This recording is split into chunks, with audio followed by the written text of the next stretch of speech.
Haleluya. Imana ni nziza kandi ibihe byose. Reka nongere nshime Imana nanone yongeye kuduha amahirwe tukaba nanone tugeze muri wa mwanya wacu mwiza cyane nanone wo kwiga. Reka ndebe abo twari kumwe ni mugoroba. Imana ibaho umugisha. Reka ndebe rero abo twungutse muri uyu mugoroba. Ejo bari bagize gahunda zitandukanye ariko bakavuga bati durafatiraho uyu munsi dukomeze. Imana ibaho umugisha cyane. Reka dushimire rero Imana uko bwije nuko bukeye yuko idufasha kandi igaha itorero ryayo ibikwiriye. Turimo kwiga ibyigisho by'ubuzima bw'imbere mu itorero, aho nifuza kandi namwe ubwanyu mwifuza kumenya impamvu turi aha ngaha. Twagiye twiga ibyigisho byinshi ariko igihe kirageze ngo twongere tugaruke. Paulo yaravuze ati mwisuzume murebe niba mubyihagaze mu byo tugize gute twizere. Mu minsi iri imbere abantu ugiye kuzaza umureba wibaza uti ariko ni umukirisitu si umukirisitu, uyu muntu ni umudivaniste si umudivaniste.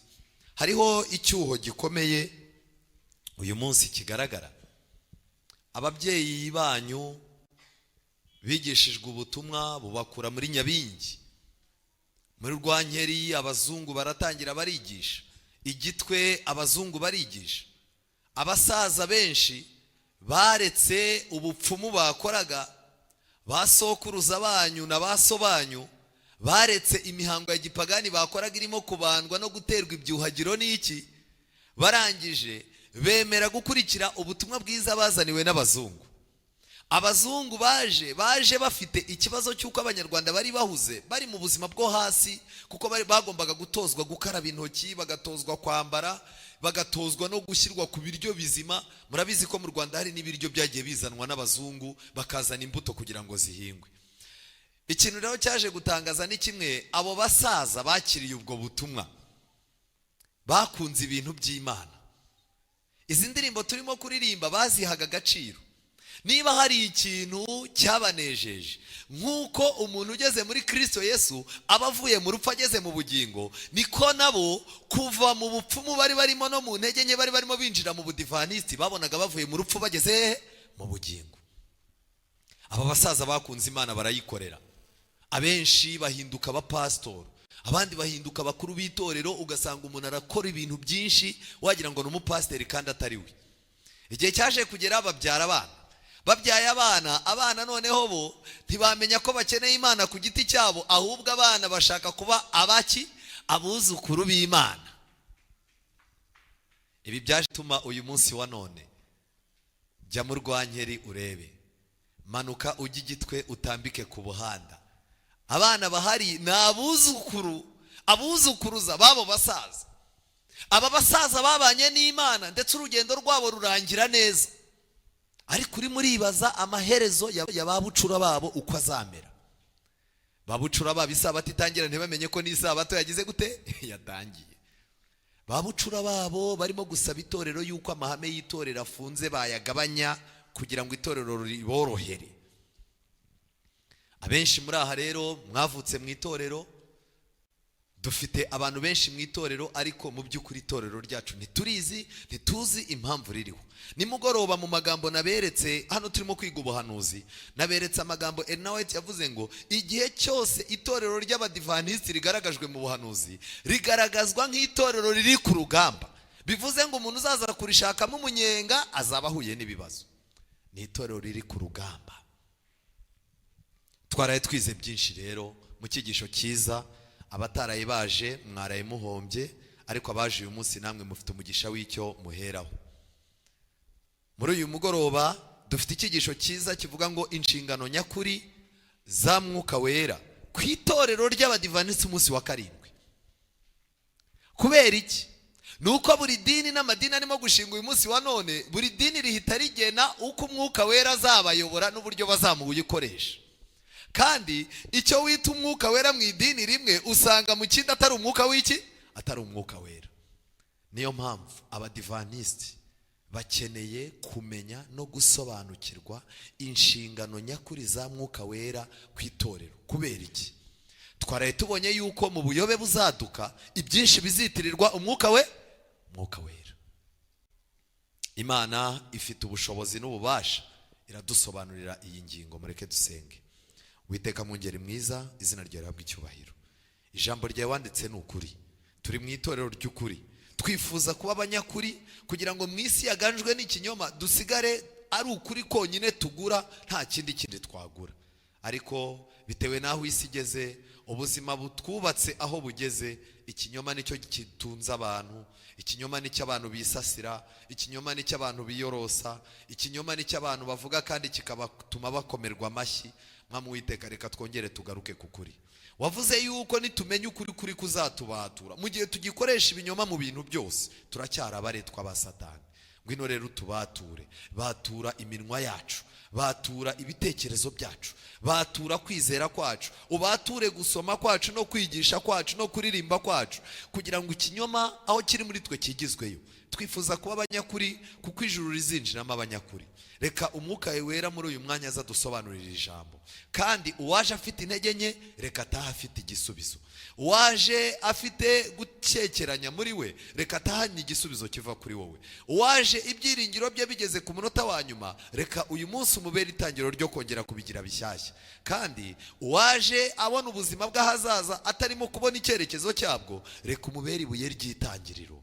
Uri Imana ishobora gukora ibirenze ibyo dukora n'ibyo dusaba. Ngwino rero ubane natwe, utuyobore muri iki cyigisho, tubisabye mu izina rya Yesu, amen. Aha nagira ngo tujye mbere. Bibiliya itubwira ibintu bikomeye, ikavuga ngo mbere na mbere Imana yaremye ijuru n'iki? Ijuru n'isi. Iri jambo riboneka muri Bibiliya rivuga ngo mbere na mbere, rifite ikintu risobanura. Uyu munsi wa none abantu bize siyanse, iri jambo ryitwa mbere na mbere bo ntibanaryumva. Ariko buri gihe iyo ushaka kumenya mbere na mbere, ubwo biba bigusaba kumenya ubusobanuro bw'ijambo alfa na omega. Yesu niwe alfa na omega. Twebwe icyakora nshobora kumenya mbere, ariko Yesu Kristo niwe wenyine uzi mbere na mbere. Niyo mpamvu igitabo cya Yohana, ubutumwa bwiza bwa Yohana butangizwa ngo mbere na mbere hariho nde? Hariho jambo. Niba ushaka gusobanukirwa neza ibya mbere na mbere, biragusaba kubanza gushaka umuntu wariho mbere na mbere. Aha rero iri ni ryo korosi abantu biga siyanse batakariyemo. Barashaka kumenya mbere na mbere, ariko bategereye uwari uriho mbere na mbere. Ngiki icyo tubarusha. Twe dufitanye isano n'uwabayeho mbere na mbere, kandi dufitanye isano na wa wundi uzitwa omega, uzasoza ibintu byose. Mbere na mbere Imana yaremye ijuru n'isi, ariko Bibiliya igakomeza ngo isi yari itagira iki? Itagira ishusho.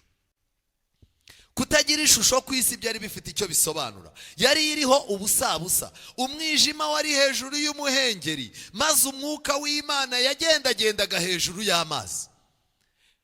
Uko isi yasaga mbere yuko Umwuka Wera ayiha icyerekezo, ni nako isi izabisa mbere yuko Yesu aza. Ibi bintu mubimenye. Yesaya 60 umurongo wa mbere. Byukura bagirane kuko ubwiza bw'Uwiteka bugize gute? Dore umwijima w'icuraburindi uzagota amahanga, umwijima w'icuraburindi uzagota iki? Uzagota isi. Isi izaba iriho ubusabusa. Abana b'Imana bazaba bayiriho bazaba ari inkewe, agatsinda gatoya. Kandi bizaba bigaragara yuko isi idafite ishusho. Abahanuzi benshi barimo ba Habakuki, barimo ba Zefaniya, bagiye berekwa umunsi w'Uwiteka isi idafite iki? Idafite ishusho. Kandi koko n'uyu munsi wa none isi nta shusho. Genda urebe televiziyo, ku isi nta shusho. Ibyo rero byose bitwereka yuko Mwuka Wera akenewe kugira ngo isi yongere igire iki? Igire ishusho. Ni ikosa rikomeye ku mudivanisi kwibwira ko Mwuka Wera yamanutse ku munsi wa Pentekote gusa. Ni ikosa rikomeye. Nta kintu na kimwe, nta gikorwa na kimwe. Ndetse ndaza kubibereka yuko iri torero ryacu rigitangira, Elena White yatanze ubuhamya, aravuga ati tugitangira ku munsi wa mbere twagiye tubona ibimenyetso byerekana yuko Umwuka w'Imana ari kumwe natwe, kandi uko twacaga mu makuba niko twarushijeho kubona ko turi ubwoko Imana yishimira. Haleluya. Iki kintu gikomeye. Nta kintu na kimwe gishobora gutangira atari Umwuka w'Imana ugitangije ngo gikomeze. Aha Bibiliya ivuga yuko Umwuka w'Imana yagendagendaga hejuru y'amazi. Aya mazi yari adafite ishusho. Itangiriro igice cya 6 umurongo wa 3, mujya mwibaza ikosa rikomeye, icyaha gikomeye abantu bo kwa Nowa bakoze. Mu by'ukuri ikosa rikomeye n'icyaha abantu bo kwa Nowa bakoze suko banywaga inzoga, ntabwo ari cyo cyaha gikomeye bakoze. Abantu bo kwa Nowa suko baryaga kuko natwe turarya. Abantu bo kwa Nowa suko batasengaga kuko natwe abantu benshi ntago basenga muri iki gihe turimo. Ahubwo ikibazo gihari ni kimwe, nuko Umwuka Wera yamanutse yegera abantu ngo abaganirize, imitima yabo yabaye amabuye, Umwuka Wera yoroshye, baramunanira. Uwiteka aravuga ati rero umwuka wanjye ntazahora aruhanya n'iki n'abantu. Ngiki kintu cyatumye isi ya mbere irangira. Kandi mbere yuko iyi si yacu irangira, mu gihe bizagaragara yuko abagabo n'abagore badashaka gukoreshwa na Mwuka Wera, igihe muzabona mu madini, igihe muzabona mu buzima bw'abantu Mwuka Wera batamureka ngo ayobore imico n'imibereho, ahubwo ugasanga mu madini Umwuka Wera barimo baramutegeka ibyo akora n'ibyo adakora, muzamenye yuko isi yageze ku iherezo. Ntabwo umwuka wanjye ntazahora aruhanya n'abantu iteka ryose, kuko ari abantu b'iki b'umubiri. Pawulo yazamukiye kuri iri jambo aravuga ngo abantu b'umubiri ntibabasha kuragwa iby'iki ibyasezeranijwe, keretse abana b'umwuka. Turi abantu b'umubiri, turi abana b'umubiri.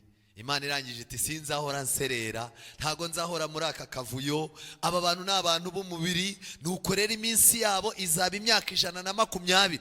Nowa yarasakuje, Nowa yakoresheje imbaraga ze zose. Iyo hatamwuka Wera, ibibwirizwa bya Nowa nta n'umuntu n'umwe byari gufata. Ariko kubera ko Nowa yari umubwiriza ukiranuka, niki kizakubwira umubwiriza ukiranuka rero? Umubwiriza ukiranuka ntabwo ari umubwiriza wubahiriza igihe gusa, cyangwa umubwiriza wigisha ibintu byiza, ahubwo ni umubwiriza uvuga anakora. Igihe cyose uvuga iby'Imana, ariko ukagerageza yuko bigukoreramo kandi bigakorera mu muryango wawe. Mwuka Wera ntazatuma upfusha igihe cyawe ubusa, ntibibaho. Uko yateraga umusumari, buri musumari wose wagendanaga n'inama. Kandi Nowa yakoresheje amarangamutima ye yose, yagerageje kuvuga ijwi rituje, agerageza kuvuga ijwi riri hejuru. Arangije ibintu byose byanze, aravuga ati biragaragara ko abantu bose Umwuka Wera bamaze kumwangira ko agira icyo abakoramo. Igisigaye rero ni kimwe, ntazatahira ubusa, reka nerekere no mu muryango wande wanjye. Hari igihe kizagera, murebe muri Bibiliya zanyu, murebe muri Yeremiya. Hari igihe kizagera ibingibi ngiye kuvuga bibe.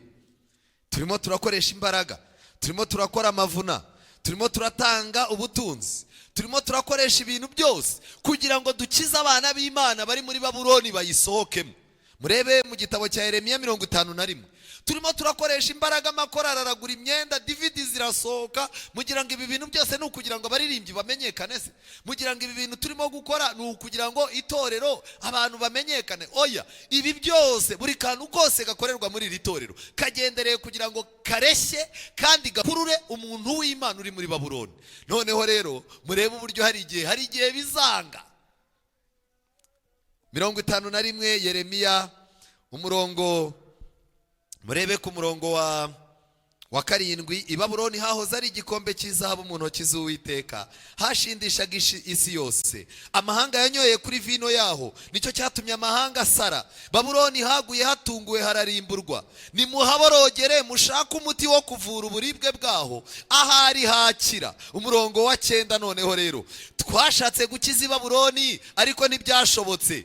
Imana noneho irangije itanga itangazo, nimuhareke kandi umuntu wese asubire mu gihugu cy'iwabo, kuko urubanza rwaho rwageze mu ijuru, rwarazamutse rugera mu kirere cyo hejuru. Igihe kizagera Imana ibwira itorero, iribwira itumva, mwakoresheje TMI, mwakoresheje amavuna, nta bintu mutakoze, mwaravuye mwatanze amafaranga, korari zararirimbye, amasene mwarakinnye, ibintu byose mwarakoze, kugeza ubwo no mu minsi mikuru yanyu mwabatumiragamo ngo bige ubutumwa bwiza, mwarasenze amanywa nijoro, ababyeyi bari aha ngaha mwararize, mwaririye abana banyu bajyanywe n'inyigisho z'ibinyoma, muririra bene wanyu muvukana batizera ubutumwa bwiza kandi bagiye kurimbuka. Ibyo mwakoze byarahagije, nta kindi. Twashatse gukiza i Babuloni ariko byaranze. Imana irababwira ngo nimurekere aho ngaho, buri muntu wese yitahire. Hari igihe Imana izahagarika ubu buryo dukoresha, itubwire ngo musigare muhanganye n'imiryango yanyu, kandi vuba aha bidatinze ubutumwa bugiye kongera kugaruka, bubu ubutumwa budusaba kwita ku bizera dufite mu itorero, kuko abo dufite ubu ngubu turamutse tubarokoye twazaba twarakoze ikintu gikomeye, ari byo by'ibi ngibi turimo. Rero iki cyumweru cyose turimo hano iwacu. Aha rero Bibiliya ibivuga neza. Nowa abonye byanze icyo yakoze yabwirije iwe. Hari igihe gukiza Babuloni bizanga dusigare turwana n'ubuzima bwacu, hari n'igihe nanone bizanga noneho usigare urwana n'ubuzima bwawe ku giti cyawe. Mu rwa mbere rwa Samweli hatubwira igitekerezo gikomeye cya Sawuli. Icyo gihe umwuka w'Uwiteka yari yaravuye kuri Sawuli. Ese Sawuli umwuka w'Uwiteka yamugiyeho ryari? Igihe Sawuli Imana yamurarikaga ngo abe umwami, bamwimikishije amavuta nk'ikimenyetso, ngo ariko umugambi w'Imana wari uko Sawuli azarushaho kubona ko ari umunyantege nkeya akisunga Imana, uretse kuba yarasizwe amavuta yo kuba umwami azahinduka n'umutoni imbere y'Imana. Hari ibintu bibiri rero. Buriya kubatizwa uyu munsi wa none nk'uko Sawuli yasizwe amavuta ngo atangire kuba umwami, Petero akaba yaravuze yuko natwe turi abami n'abaki n'abatambyi. Binyuze mu nzira y'umubatizo natwe tuba dutangiye ubwami. Ubwo rero mu nzira y'umubatizo dutangira gusigwa. Ariko mu by'ukuri kugira ngo kwa gusigwa kwawe kugira agaciro, wa mubatizo wawe ugira agaciro, ni isano yihariye ugirana n'Imana, ntabwo ari imyaka myinshi umarana n'idini. Iki rero gikwiye kumvikana. Sawuli igihe kiza kumugeraho iby'Imana ivuze wagashaka kurushaho, Imana ikamubwira iti genda ukora ibi, igasanga yarengejeho n'utundi tuntu itamubwiye.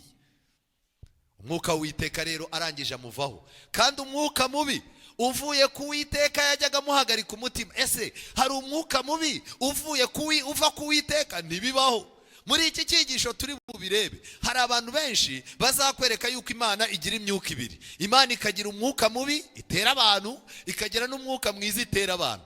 Ubu mu gihe cya Isirayeli Bibiliya yandikwa, abantu bajyaga bumva yuko bitewe nuko nta mwuka mubi waza ku muntu Imana itabyemeye, uko kwemerera Imana yuko iyo myuka mibi wagiyemo ikubaho ikagusohozaho ibyo ishaka.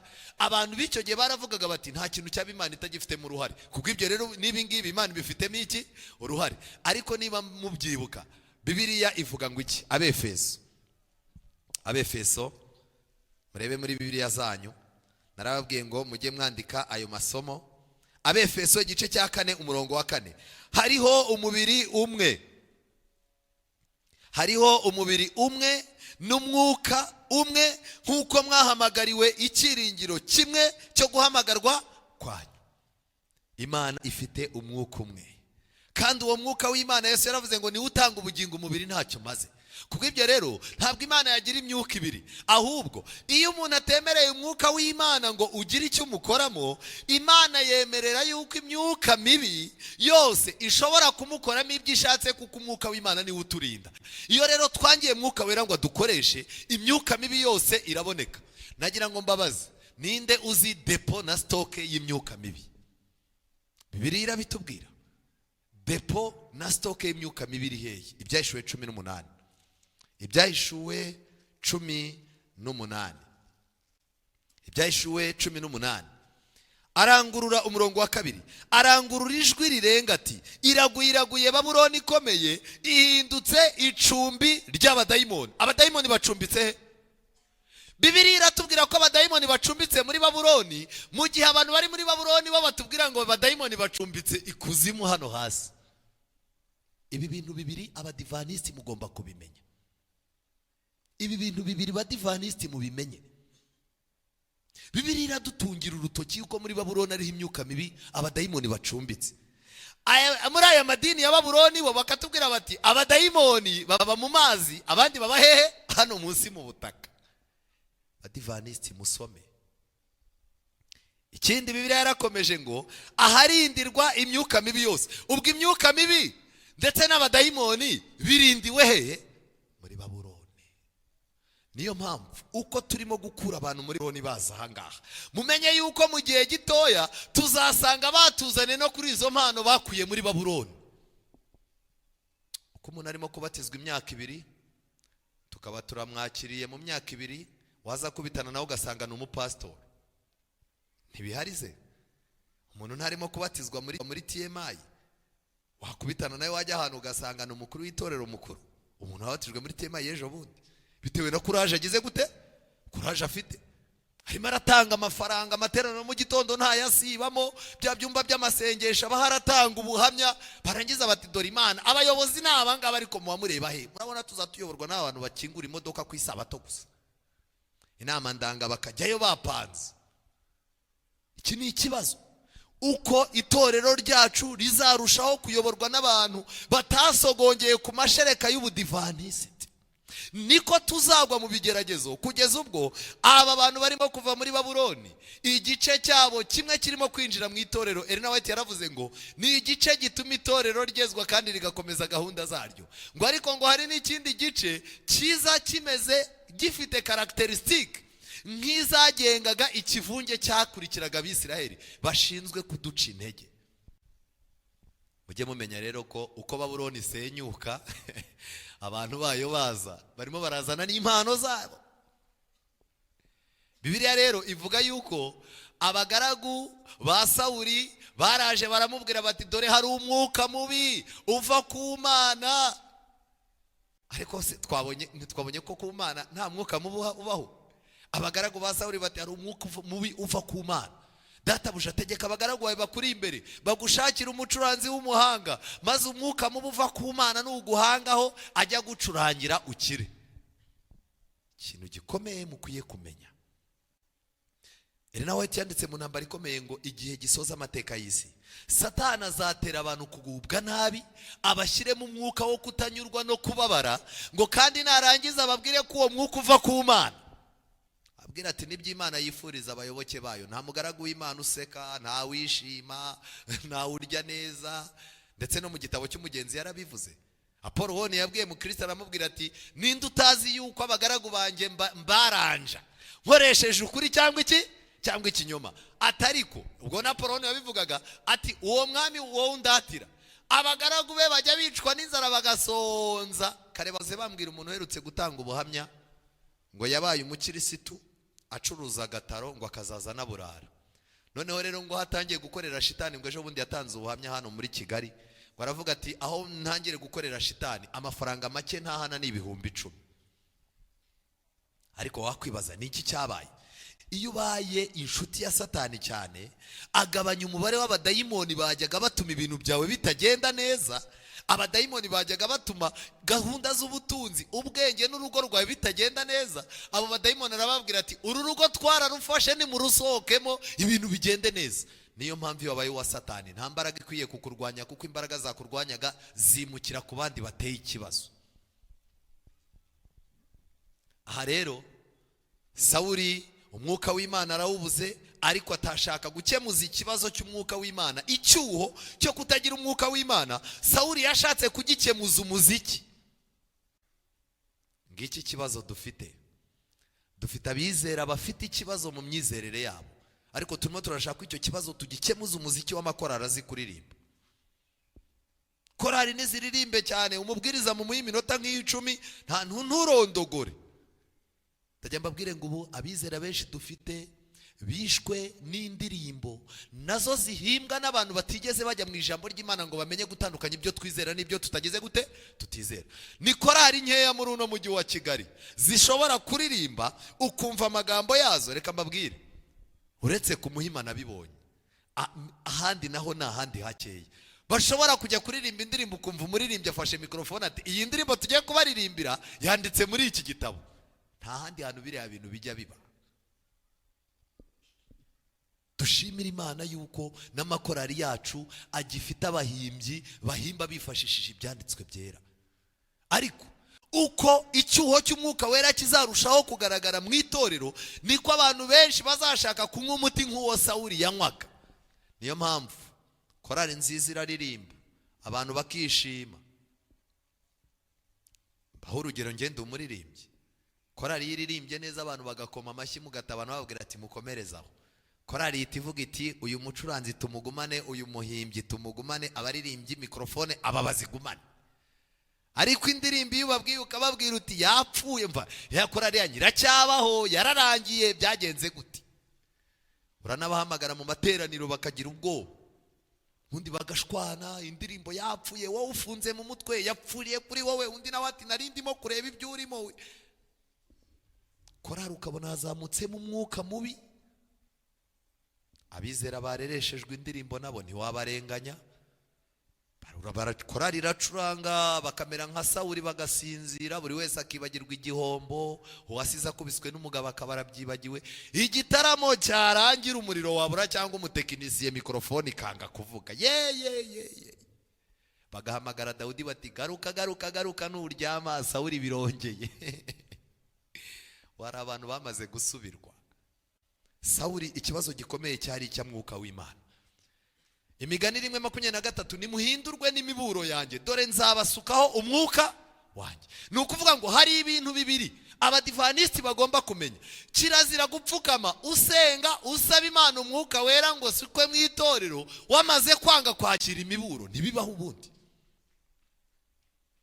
Urazana ubutumwa wajya kubutanga bati ibi ni ugukabya, ibi bintu rwose ndumva ngiye bikiri muri analogue, mva ibi bintu kubibwira bizera b'abasirimu ntago bisobanutse rwose. Ariko warangiza bati ku isabato ya mbere tuzagira amasengesho yo gusaba umwuka wera, n'aba bantu banze imiburo bakagira gute? Niyo mpamvu ibintu turimo tumeze nko gukirigita umukecuru. Nta mukecuru ugira ubukirigitwa, kubera ko imitsi ye yumva imwe iba yaramaze kugira gute? Iba yaramaze kugagara. Turashaka kwa miburo. Yerusalemu nicyo kibazo yari ifite. Yerusalemu yanze imiburo ya Yesu, ahubwo isigara ishaka kurindwa n'ijambo ry'Imana kandi ridahari.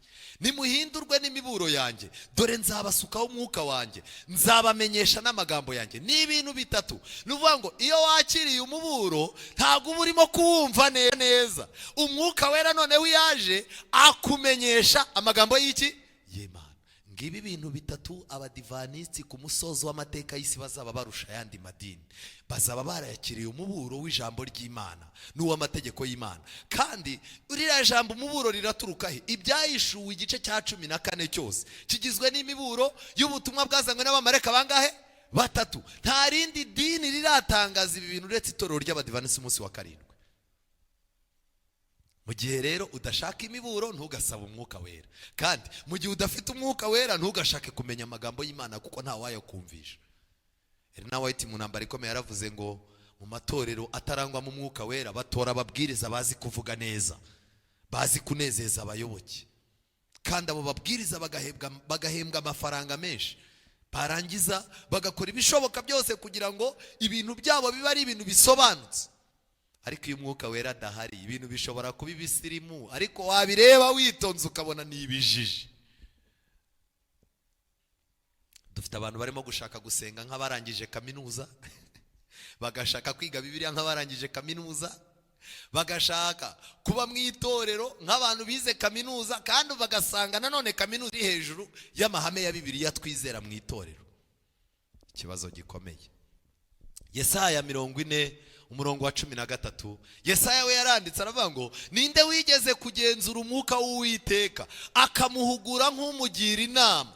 Ninde se yigeze kugisha inama? Kandi ninde wigeze kumwigisha akamwereka uburyo bwo guca imanza zitabera, akamwigisha ubwenge, akamuha uburyo bwo kwitegereza? Bivuze ngo gasopo ntihazagira umuntu ushaka kugira umwuka w'Imana inama. Ariko biratangaje mu madini atuzengurutse, iyo bavuze ngo mwuka bya bindi bavuga ngo umwuka wabo wera yamanutse, hari igihe atinda mu bizera wajya kumva umuntu avugije akagoma ngo mwuka wera rekura bizera iteraniro ribe rikomeje. Umva ibintu biratangaje. Abisiraheli mu butayu bari bafite intambara ikomeye, bari mu rugendo rubabaje. Tugiye kubona noneho akandi gaciro. Ejo nimugoroba naberetse yuko urugendo abadivantisti batangiye rwari urugendo ruva muri Egiputa y'iyisi mu nyigisho z'ibinyoma, barimo kwerekera muri Kanani yo mu ijuru, aribwo bugingo buhoraho. Kandi uru rugendo rwabo mu gitabo cy'Umwuka w'Abahanuzi bavuze yuko abadivantisti bagomba kuba ipica y'Abayahudi, ariko bo bagatsindira aho Abayahudi bagize gute? Batsindiwe.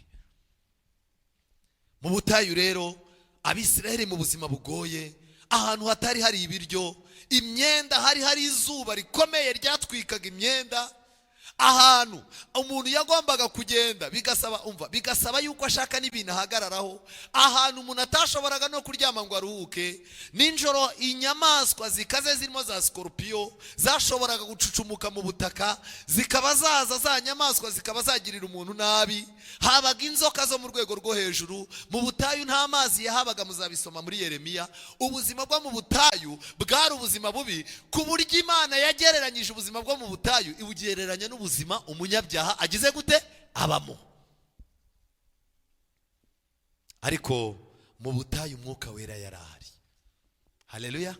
Mwuka w'Imana mu butayu yarahari.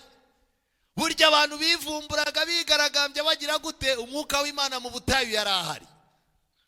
Uko Umwuka w'Imana yayoboye abantu mu butayu, akayobora Abisirayeli kugira ngo bazagere i Kanani, nta muntu uzi ko Mwuka Wera ahari. Ni nako Umwuka Wera ari muri iri torero, kubera ko abantu benshi bafite ibintu bareba, ntibashaka kumenya ko Mwuka w'Imana ari ahangaha. Maze iminsi mike mbajijwe n'umuntu arambaza ati ariko tutabeshye, ubona mu badive harimo Umwuka Wera? Yari umudivanisi wabimbazaga. Ni iki kikwemeza muso ko muri iri torero harimo Umwuka Wera? Ariko nanone ntago nari kumurenganya. None z'ubu ngubu bamwe barapfukama basenga basaba Umwuka Wera kumanuka. Ibihamya byo bikatubwira ko Umwuka w'Imana arimo gukurwa mu bantu buhoro. None muyobozi Damascene bizarangirira he? Bizarangirira he? Niba itsinda rimwe riri ahangaha rikirimo gupfukama risaba Umwuka Wera, mu gihe irindi tsinda ririmo kuba maso no gusenga ryinginga ngo Umwuka Wera atabavaho kuko arimo gukurwa mu bantu buhoro buhoro. Harimo ikibazo? Harimo ikibazo? Yego. Kuba divanisiti bakererewe, kuba divanisiti bakererewe bafite ikibazo kuko bakangutse igihe cyararenza benshi. Bafite ikibazo cyo gusaba Umwuka Wera. Ariko kuba divanisiti ijambo ry'Imana ryahumuye kera, barimo baravuga bati Mwuka Wera ube hafi y'abaki? Y'abakristo, kuko Umwuka Wera arahari.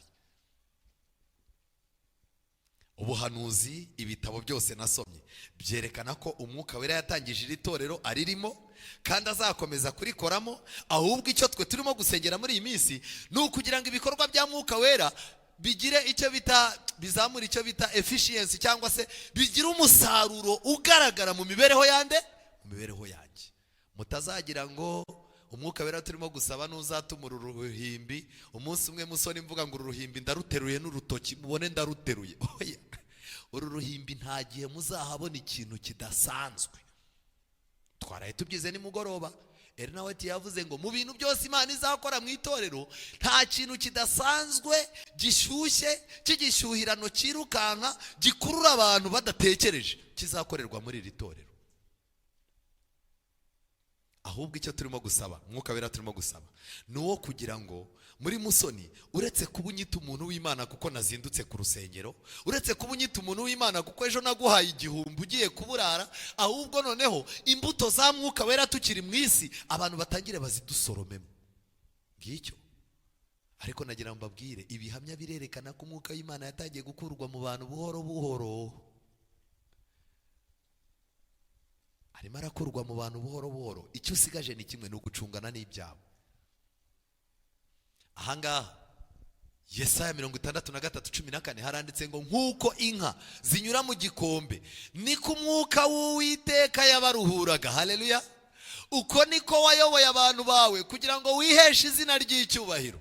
Mu butayu abantu impamvu bagenze imyaka 90 ntisaze ni Umwuka Wera.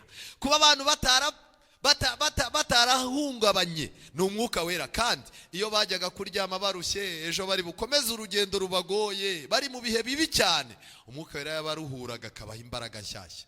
Ese natwe dukeneye Umwuka Wera? Dukeneye Umwuka Wera wo kuturuhura. Abantu bararushye, abantu basigaye baza mu rusengero, wamureba ukabona n'ibyo barimo kuvuga ntago barimo kubyumva, ukabona ararushye. Umva, abantu b'iki gihe barushye mu kwizera, barushye mu kuyoboka, barushye ku mubiri, barushye mu bucuruzi, barushye mu butunzi, barushye mu miryango yabo, noneho barangiza bakaruha no ku mubiri. Muzi ko abantu barushye kugeza ubwo nta muntu ugishaka no ko umubwira ikibazo cyawe ngo kirangize. usigaye ubwira umuntu ugatangira uti nitwa kanaka, yego ndakubona, atanakuzi. Njyewe nitwa Musoni, yego ndakubona. Nsengera ku Muhima, ku Muhima ndahabona. None rero mu minsi ishize nahuye n'ikibazo iki n'iki, mbega reka nkubwire uko byagenze. Vuga mu ncamake, ariko nifite ibibazo byinshi. Vuga mu ncamake. Urabona ejo bundi nahuye n'iki kibazo. Umva, reka nkuvuna amaguru rero, wivunika rwose. Wowe mbwira uti ndashaka amafaranga yo kurya cyangwa sinyashaka, ndumva ndushye. Abantu bararushye kugeza ubwo no mu matwi bagize gute? Barushye. Ariko umwuka w'Uwiteka, Mwuka Wera, yagiraga gute? Yarabaruhuraga. Yesaya 61 mu murongo wa 2 n'uwa 3 hari amagambo yagombaga kuzaranga Yesu. Abandi bantu bose baje bari baritondeye kuvuga amagambo Yesaya, kuko Yesaya ari mu bahanuzi bavuze ibya Yesu habura imyaka 500 ngo Yesu avuke. Kandi Yesaya amagambo menshi hafi 45% y'ibyo Yesu yavuze usanga byanditse mu gitabo cya Yesaya. Yesu rero ni iki cyagombaga kwerekana yuko Yesu yabaye Mesiya? Ni iki cyagombaga kwerekana ko yejejwe? Yesu yahindutse Mesiya uwezwa. Nuko yagombaga kuvuga amagambo ari muri Yesaya 61. Ayo magambo aravuga ngo iki rero? Umwuka w'Umwami Imana ari kuri nge. Bivuze ngo icyagombaga gutandukanya Yesu n'abandi bantu bari bariho babigisha mu gihe cye, umwuka w'Imana yagombaga kuba ari kuri we. Kuko Uwiteka yansize amavuta ngo mbwirize abagwaneza ubutumwa bwiza. Yantumye kuvura abafite imvune mu mutima.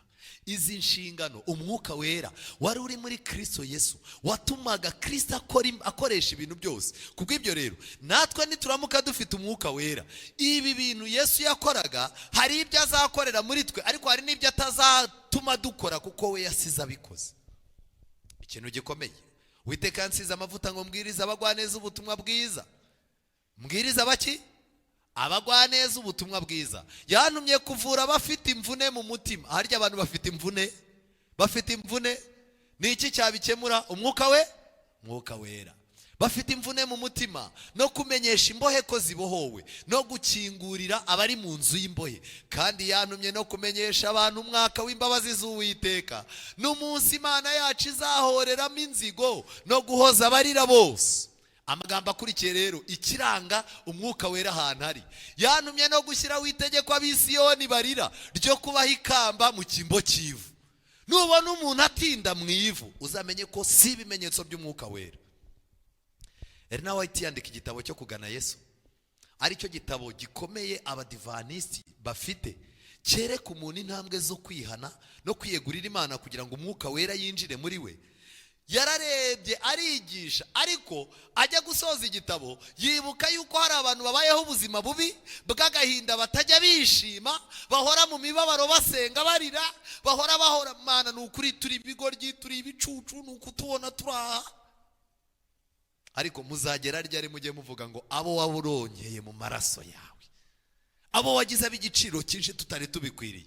Reka njye ikintu mbabwira, ni umugambi wa Satani kuba abana b'Imana bajya gusenga, Satani akabumvisha ko ari babi. Buriya mu masengesho yo Satani yakweretse ko urimo bakakwereka kuri ikigori cyangwa uri igicucu buri munsi, abashaka kukwereka yuko icyo buri munsi nubwo uhura na Yesu ntacyo ugira gute, ntacyo wiyungura.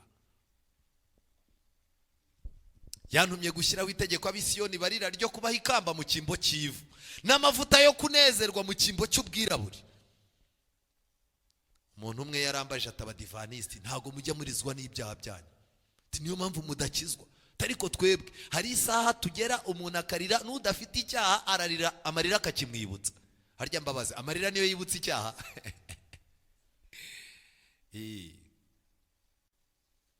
Umwuka wera aho yageze afata umuntu, ntatume iminsi ye yo kubaho yose ayimara mu ivu, ahubwo amwambika iki? Amwambika ikamba. Icya kabiri kandi, umuntu wari uri mu bwirabure asigwa amavuta yo kunezerwa. Amavuta yo kunezerwa.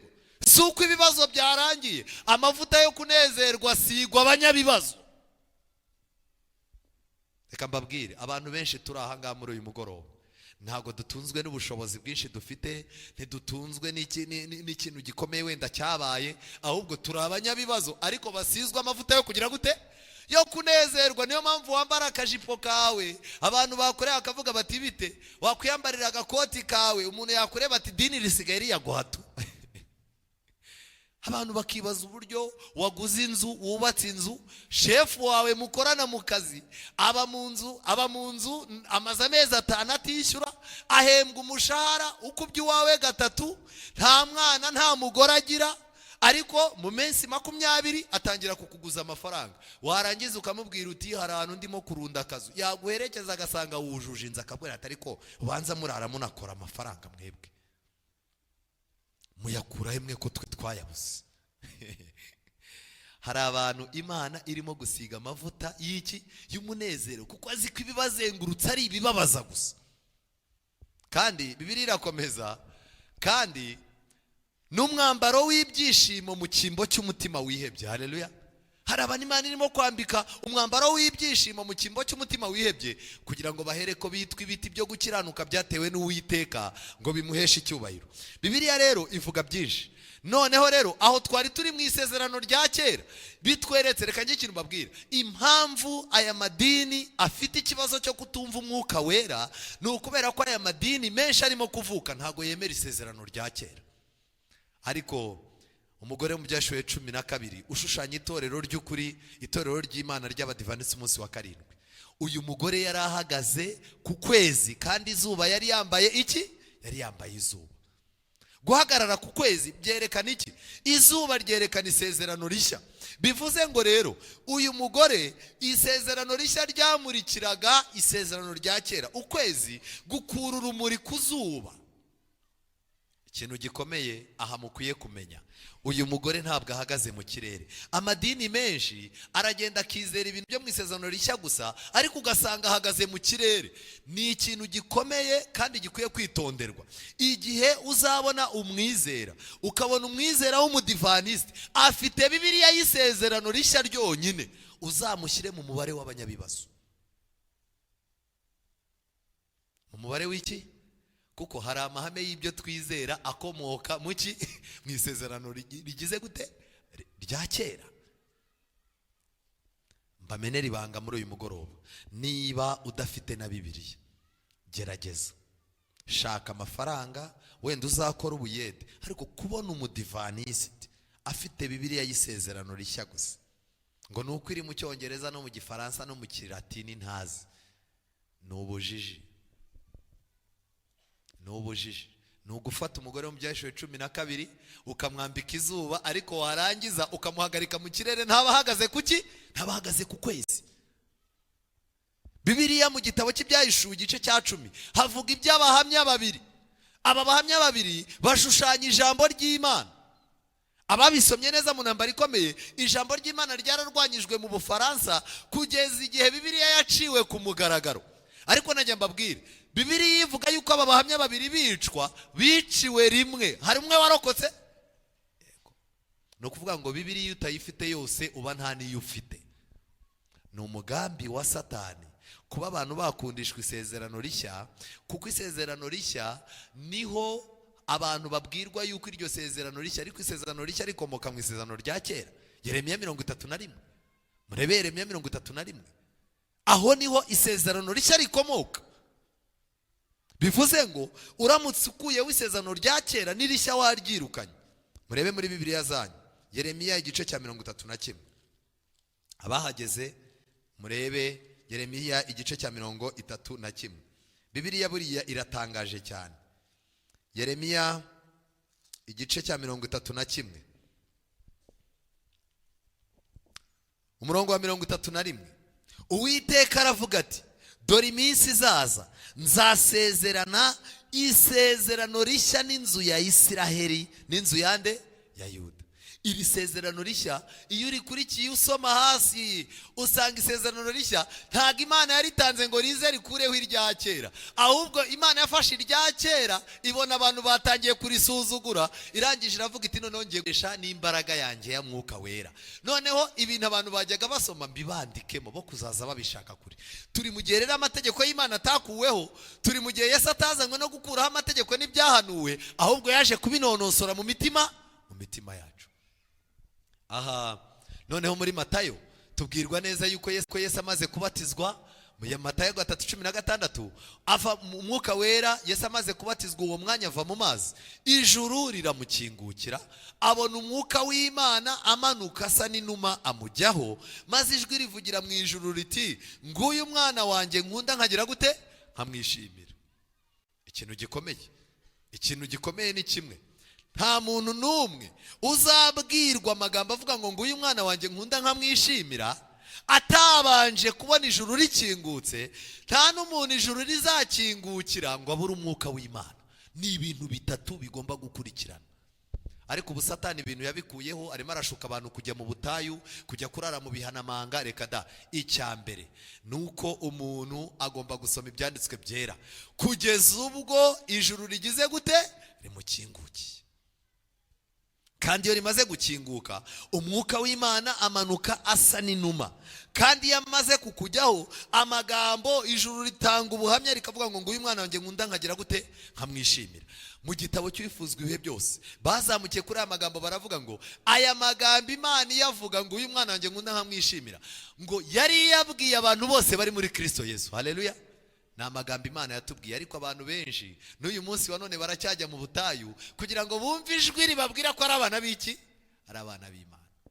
Reka mbabwire, ntimukeneye kwiyumvamo yuko mwakijijwe, ntimukeneye kwiyumvamo yuko mwabonye ikimenyetso kidasanzwe ko muri abana b'Imana. Ahubwo niba muri Kristo Yesu by'ukuri, mwizere yuko ibyo Imana yabwiye Yesu kuri Yorodani namwe yari igize gute, yari bibabwiye. Rero muri iri torero ryacu umwuka wera afite ibimenyetso dukura muri Yesaya 11:2. Twebwe abantu benshi bashaka kwibaza mwuka wera, ariko umwuka wera w'ukuri, mu mwuka wera mo imbere hari ibintu by'ingenzi twe tugenda tukareba. Ibyo bintu biramutse bidahari, uwo mwuka ntuzaba ari umwuka w'ukuri. Yesaya 11:2, umwuka w'Uwiteka azaba ari kuri we. Uwo ni Yesu wavugwaga. Umwuka w'ubwenge, icyo ni icya mbere. Umwuka wera muri we mo imbere ikintu atanga n'ubwenge. Icya kabiri, umwuka w'ubuhanga, abantu bagira ubuhanga. Icya gatatu, umwuka wo kujya inama. Nubona umuntu umwicaje ngo umugire inama mu bitagenda neza, ari umubwiriza, ari umuririmbyi, niyo yaba akora ibitangaza baba kuri televiziyo, ukamubwira uti icara nkugire inama, akakubwira ati no, uzamenye ko nta mwuka wera afite. Kuko umuntu ufite umwuka wera hari uruhande yasize rwo kugirwa iki, ko kugirwa inama. Umwuka wo kujya inama ni umwuka w'imbaraga, zitari imbaraga zo gutitiza, ahubwo ni umwuka utuma umuntu w'umunyantege nkeya ibintu byamutsindaga ashobora kubitsinda. Ni umwuka wo kumenya Uwiteka no kumwubaha. Ibi bintu nutabibona mu muntu arimo kukubwira ko afite umwuka wera, uzabyigizeyo. Ariko hari abantu benshi bayobera ku bintu byabereye kuri Pentecost. Ariko twakwibaza, ubundi dusomye kuri Pentecost abantu mbabaze nk'abadivanisi umunsi wa 7, twebwe amahame y'itorero ryacu atubwira yuko ku munsi wa Pentecost havuzwe indimi zari zisanzwe zizwi. Kubw'ibyo itorero ryacu ryateye imbere ko rimwe rirakora mu bihugu birenga 200. Kubw'ibyo rero kandi buri gihugu cyose gihindurirwamo amigisho, buri gihugu cyose gifite Bibiliya, gifite n'ibitabo by'iki by'umwuka w'abahanuzi. Kandi muri ibyo bihugu buri matorero hajya harimo abantu Imana yahaye impano yo kuba ashobora kuba ataranakandagiye muri kaminuza ariko akaba umusemuzi mwiza mu Cyongereza. Ntago rero twemera yuko hariya mu byakozwe n'intumwa havuzwe indimi zo mu ijuru. Ayo ni amahame y'ibyo twizera. Ariko se byavuye he? Tujye muri Bibiliya. Umunsi wa Pentecost usohoye, ni mu byakozwe no mu gice cya 2:1 kugera kwa 8. Umunsi wa Pentecost usohoye, bose bari hamwe mu mwanya umwe bahuje umutima. Nuko umuriri ubatungura uvuye mu ijuru, umeze nk'uw'umuyaga uhuha cyane, ukwira inzu bari bicayemo. Haboneka indimi zigabanije zisa n'umuriro, ururimi rujya ku muntu wese wo muri bo. Bose buzuzwa umwuka wera, batangira kuvuga izindi ndimi nk'uko umwuka wera yabahaye kuzivuga. Aha nta kibazo rwose. Muri Yerusalemu habaga abayuda b'abaturage b'abanyadini. bari baraturutse mu mahanga yose. Ikibazo, impamvu Mwuka Wera avuze abantu bavuza indimi kirasobanutse. Hariya ku murongo wa 5 baratubwiye ngo muri Yerusalemu icyo gihe hari abayuda b'abaturage b'abanyadini bari baturutse mu mahanga yose ari munsi y'iki y'ijuru. Ngiki kibazo, aba bantu bavugaga indimi zitandukanye kandi bakeneye kumva ubutumwa bw'abantu batazi ziriya ndimi. Uwo muriro ubaye, abantu benshi baraterana, batangazwa nuko umuntu wese yumvise babandi bavuga ururimi rw'iwabo. Umurongo wa 7 barumirwa, bose baratangara bati, mbese aba bose bavuga si abanyagalilaya? None se niki gitumye twese tubumva bavuga indimi z'iwacu zo mu ijuru? Zaki surinya Bibiliya yawe iryo jambo zakavukire. Nta rurimi rwo mu ijuru rwigeze ruvugwa. Nta rurimi rwo mu ijuru rwigeze rugira gute ruvugwa. Guturuka mu itangiriro kugeza mu byahishuwe, abamarayika Imana yohereje bazanye ubutumwa baganiraga n'abantu mu rurimi rusanzwe. Ndetse iyo abantu batashoboraga gusobanukirwa neza, abamarayika babanaga nabo bakamara n'igihe babasobanurira. Iki ndizera yuko abantu bacyumvise. Paulo rero ibyo bintu by'indimi bimaze kuba byinshi, abantu noneho batangira kuzaza bavuga indimi. Abantu benshi bari baratangiye gukora ibintu bya business. Niba hari abantu bamenye indimi batarazize, n'abantu bakora ubucuruzi, n'abantu bakora gahunda zo guhora bagenda, n'abantu bakora ibintu by'ubukerarugendo. Aba bantu rero noneho muri kiriya gihugu Paulo ageze i Korinto, ahageze asanga umuntu uvuga indimi zirenze 3 cyangwa 4, aranabyiratira. Noneho rero abantu batangiye kugira ikibazo, umuntu akaba yavuga indimi zitandukanye ngo yerekane ko ari umusirimu yagenze ahantu henshi. Hatangira kuboneka n'abantu bazaza bajya gusenga bagakubita ibintu by'ibigambo bidasobanutse kugira ngo nabo bumvikanishe ko bageze gute bagere. Reka mbaho urugero, igihugu cya Kongo gifite indimi zirenga 400 zemewe. 400.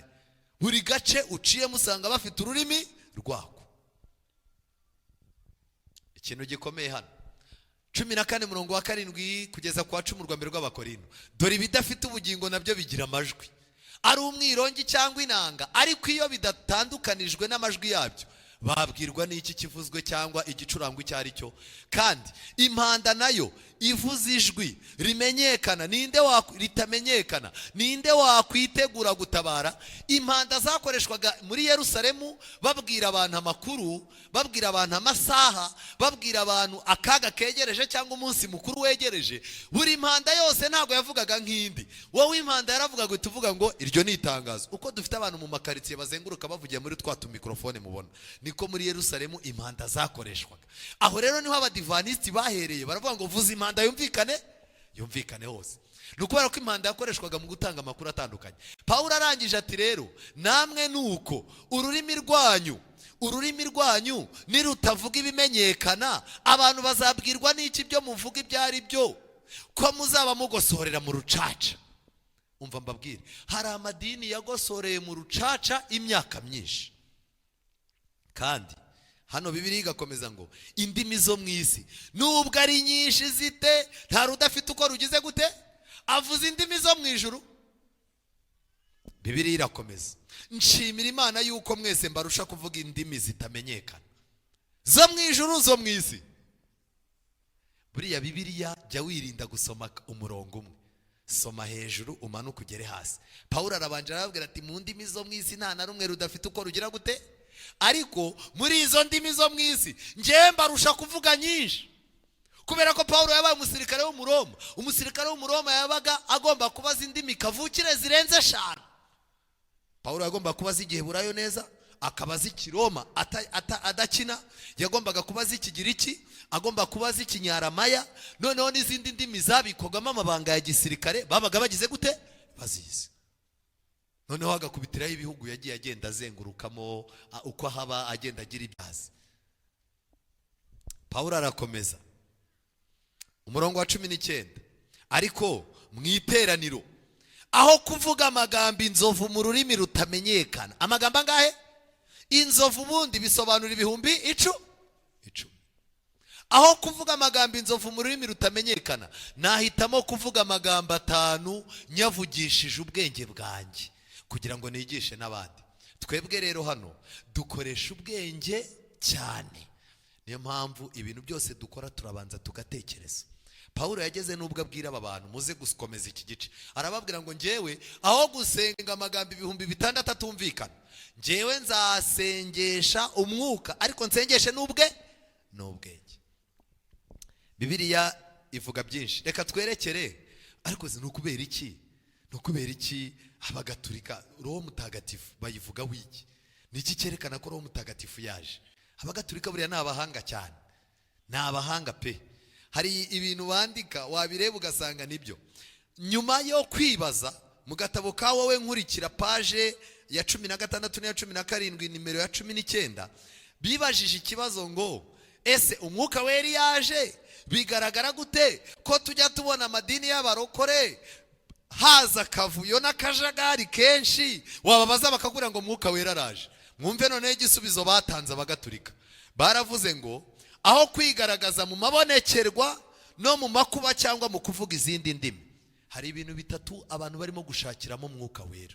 Icyambere, abantu barimo barakora amasengesho yo kujya kwiherera ngo babonekerwe, sibyo byeze. Icyakabiri, abagatulika ni abahanga kuko ibi bintu byinshi aribo baba barabizanye, baba banazi uko bagomba kubigenza. Icyakabiri, aho kwigaragariza mu mabonekerwa no mu makuba cyangwa mu kuvuga izindi ndimi, Roho Mutagatifu yigaragariza mu mutuzo w'isengesho. Muki? Mu mutuzo. Umwanditsi wa kera yavugaga neza cyane ati, nihagira umuntu gutonganyiriza kutavuga izindi ndimi, uzamubwire ko uzivuga kubera kuri muri kiliziya ivuga indimi zose. Hasi avuga ati bari abantu n'abesikoro ntibazababeshe wa mugatulika we. Umuntu nakwaza ngo kuki utavuga indimi nyinshi, uzamubwira uti ndazivuga kubera ko kiliziya mba mivuga nyinshi. Ako murumva akantu kari aha ngaha. Barangije baravuga ngo ikimenyetso cy'uko dufite Roho Mutagatifu nuko umutima wacu urimo ibyishimo, amahoro, ukwihangana, ubugwaneza n'ubuntu no kumenya kwifata, ari byo bita twirinda. Nkuko amwe mu madini y'ibyaduka abiteganya kenshi, ndetse harimo n'impaka, amakoraniro rusange yikizwa n'ay'amasengesho akiza, n'ayo kuvuga izindi ndimi si ngombwa. Ibi bintu abagatulika barabyanditse, ariko muri ino myaka igeze mu 10 baguye mu kigeragezo cy'umupadiri witwa Obaridi. Ubu arimo arakora ibiterane by'ikizwa, ibyibonekerwa n'ibyo guhabwa impano ya mwuka wera. Abagatulika nabo basigaye bajya mu mwuka, basigaye basenga bakabonekerwa. Byaturutse he? Ngibi ibi byanditswe muri 91. Baravuga bati ku muntu rwose ushaka Imana, amakoraniro rusange yikizwa, amateraniro agendereye ibintu by'ibitangaza byo gukiza abantu, amasengesho akiza n'ayo kuvuga izindi ndimi si ngombwa. Ariko abagatulika bose bashiriye inyuma ya Obaridi. Mu Ruhango ejo bundi nari ndiyo mu materaniro makuru, n'abadivanisi basigaye bihisha bakajya kwa Obaridi. Abavuka mu Ruhango mubizi ntago mbeshya, abakecuru bacu bashiriyeyo. Harimo barafata umuntu n'abayobozi ararwara akihisha bakamujyana akajyayo. Niho hari tere yo gukirizwaho ikomeye. Barimo aravuga yuko ariho Roho Mutagatifu ari. Ikintu gikomeye, iri korosi rizahitana benshi. Matayo 7:21, umuntu wese umbwira ati mwami mwami si uzinjira mu bwami bwo mu ijuru keretse ukora ibyo data wo mu ijuru ashaka. Benshi bazambaza kuri uwo munsi bati mwami mwami ntitwahanuraga mu izina ryawe, ntitwirukanaga abadayimoni se mu izina ryawe, ntitwakoraga ibitangaza byinshi mu izina ryawe? Nibwo nzaberurira nti sinigeze kubamenya, nimumva imbere mwankozi z'ibi bimwe. Nta hantu na hamwe rero Yesu yavuze ko abana b'Imana bazarangwa no kuvuga indimi muri Bibiliya. Uzahabona azanzanire muha amafaranga. Nta na hamwe abana b'Imana bazarangwa no kuvuga izindi ndimi. Inshingano za Mwuka Wera Kw'Itorero ry'Abadivantiste. Icyambere, Mwuka Wera atera abantu kwatura no guhamya ko Yesu ari umwami. Cyo kintu cyambere. Icyo nicyo Mwuka Wera akora hano mu Badivantiste. adutera kwatura, kandi kwatura kwacu twebwe abadivantiste twatura dukurikije uko Bibiliya igira gute ibivuga. Icyaha wakoreye umuntu genda umusange, icyaha wakoze ku mugaragaro uracyaturira ku mugaragaro. Muranyumva neza? Ariko umuntu yakoranye n'icyaha n'umuntu mwibanga, abantu ntabwo babizi, uhagaze aha ngaha kubera ko Musoni yabwirije ikibwirizwa cyashyushye, uratangiye uti muri iri teraniro usambanye n'abantu 20, nakomeje kuraranganya amaso 12 barimo aha ngaha, ndetse nawe uri kuruhimbikana akatambuka, nawe urabizi twararyamanye. Ariko ukibaza ibi bintu birimo izihe mbaraga? Dufite abizera b'abanyabwuzu bashaka ko ibi bintu biba, ariko Imana ntizemera ko biba. Ikiyoka gicura uruzi ngo rutemba n'iki? Ariko isi irasama irarumira. Hari ibintu Imana iturinda muzabona by'akajagari mu madini yo hanze, ni ibintu Imana iba yaturinze.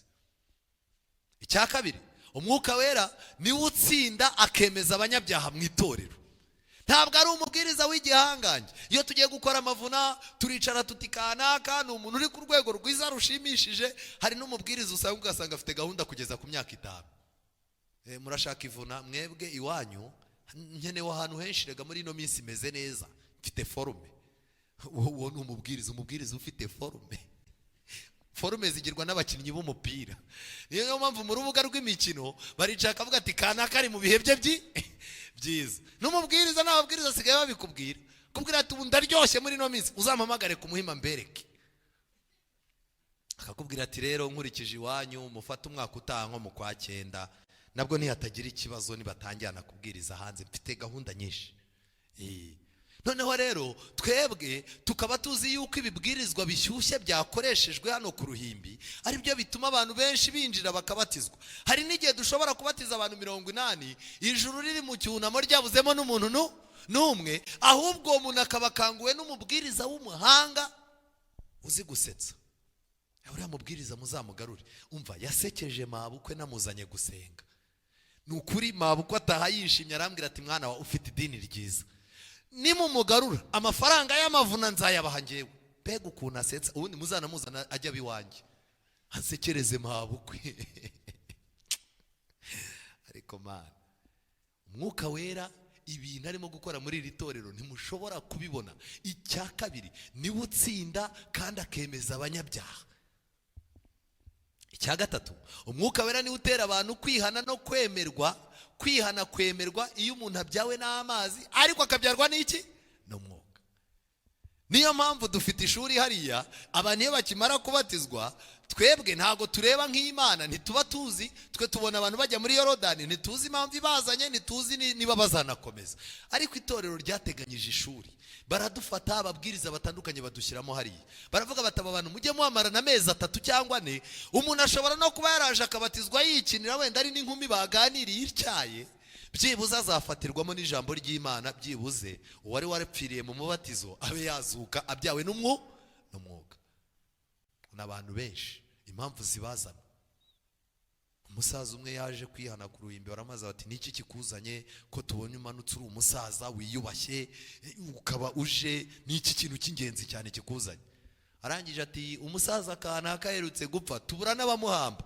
Ateko nagiye mu rupfu rwa musaza wo mudivetwa kana bamuhambye neza, numva nanjye nahambwa kidive.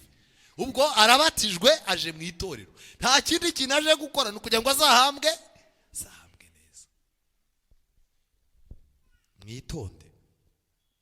Mwitonde rwose. Umwuka Wera mu gihe turimo gukoresha imbaraga ngo abantu babatizwe binjizwe mu itorero, Umwuka Wera nawe abari mu itorero ntawema, arimo kugira ngo ababyare n'Umwuka kugira ngo badapfira mu itorero bicaye nta kintu barimaramo. Icya kane, gufasha. Umwuka Wera ashinzwe gufasha no kugira inama abana b'Imana. Haleluya. Niwe udufasha, icyo ni icya mbere.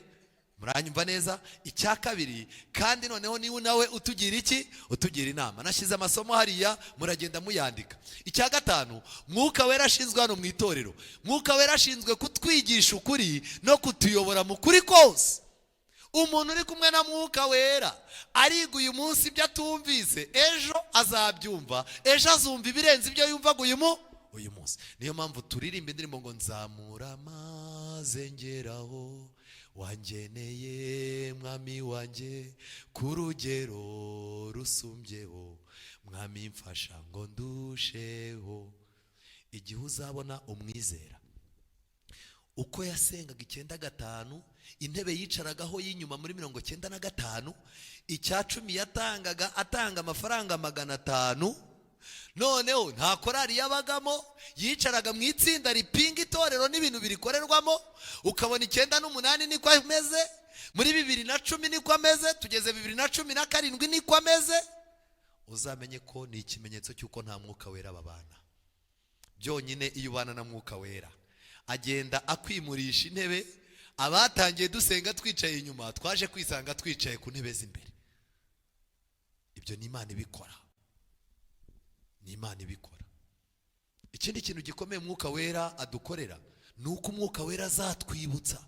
Ubu muri no minsi turimo turiga ariko dufite stress, dufite ibibazo, ubucuruzi ntibugenda, hari abagore bafitanye ibibazo n'abagabo babo kuko batizera, hari abagabo bafite abadamu bamaze gucika intege mu byo kwizera kubera n'iby'ubutunzi n'iki, hari abana bafite ibibazo by'ababyeyi babananiye, hari ababyeyi bafite abana babananiye.